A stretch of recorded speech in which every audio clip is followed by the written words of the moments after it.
Hello everyone, here with the Charger again today, and it's time to get this 440 ready to go back in. Now we'll be painting it the correct 68 Chrysler turquoise. I have some motor coater paint inside I'll be using, but before I do that, I have a really awesome upgrade. I was able to get another set of 440 Source Stealth heads, and I cannot freaking wait to get these on here. These will be painted. I'm not going to leave them raw aluminum, so these will be painted. Give it more of a stealth sleeper look, and cannot freaking wait. So let's get the GoPro turned on and start taking stuff apart.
Alright, well, the heads are off, intake is off, and it's looking good.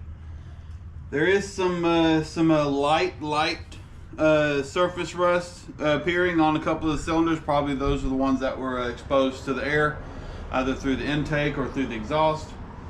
I'm not worried about that. I'll probably put some WD-40 in the cylinders or something just to protect the cylinder walls. But everything's looking good. Now it's time to go back together. Let's get these heads on.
Well, I've got a little carried away and got stuff painting, got the intake torque down, got the underside of the intake painted, I've got the back side of the water pump housing painted, and these are just sitting on here. Those direct connection anodized ones with some masking around them, because I'm using these because these are the only ones I have that are clean on the inside and not dripping oil like those. So these are going to be a nice masking to get it so I can paint the heads wherever I want them, and I've already got the back side right here painted. Don't have right next to there because the silicone is still a little bit tacky, so got to kind of wait on that. I'm just doing what I can, and I'm loving this turquoise. I am freaking loving it. Now, just need to continue and get it painted. Well, I'm not finished, but I'm about 90% done. Still want to wait a little bit for some of that silicone to fully cure before I get the paint right up on it. But I've got everything else pretty much done, and I am loving it. Loving it. I still got to do right up against the silicone there and right there. I will be painting these and over the bolts and everything, so everything's painted. But I am loving it. That is going to look so nice in that gold engine compartment. Now the temperature has dropped a little bit and I am cold. I've been cold for a little bit trying to get this painted, so I'm gonna let this dry tonight, and I'm gonna get the rest of it tomorrow. Should be working on the transmission tomorrow too, so I'll have a separate video for that. But engine's looking good, and I'll see y'all tomorrow when the engine's done. Well, the 440 is officially ready, and it's looking freaking awesome. Don't know how I feel about these blue direct connection valve covers. I'm not really feeling it. They look good on there, but just not for the charger. So don't have the carburetor bolted down. This is just sitting up there for mock-up. But I've got everything painted. I did decide to paint the lower parts right there on the heads, right there where the bolts are. When everything dries, I'll just take my razor blade and my razor blade scraper and scrape off all the paint residue off of the gasket surface. But it's looking awesome. That's going to look so good in the charger. Cannot wait to get this back in. And no, I didn't paint the inside where the crank bolt is. Balancer bolt, because that's going to be covered up anyway. And then once I get the balancer pulley back on, or crank pulley back on, I'll be able to hit it with some black spray paint on the inside. But it's looking good, looking very good. Now I got to get on this thing when it's a little bit colder today. But I need to get this thing built. I need to get this done. So that'll be the next video. But the 440 is ready, and I am loving it. Well, there we have it. There's the preparation of the 440. Got the 440 Source Stealth heads. Got everything painted. The turquoise. Not going to be running those valve covers. I might run them on my truck, but not going to run those on here. But everything's looking good. I'm loving it. So y'all stay tuned for that video. And if you like the video, like, comment, and subscribe, and I'll see you in the next one.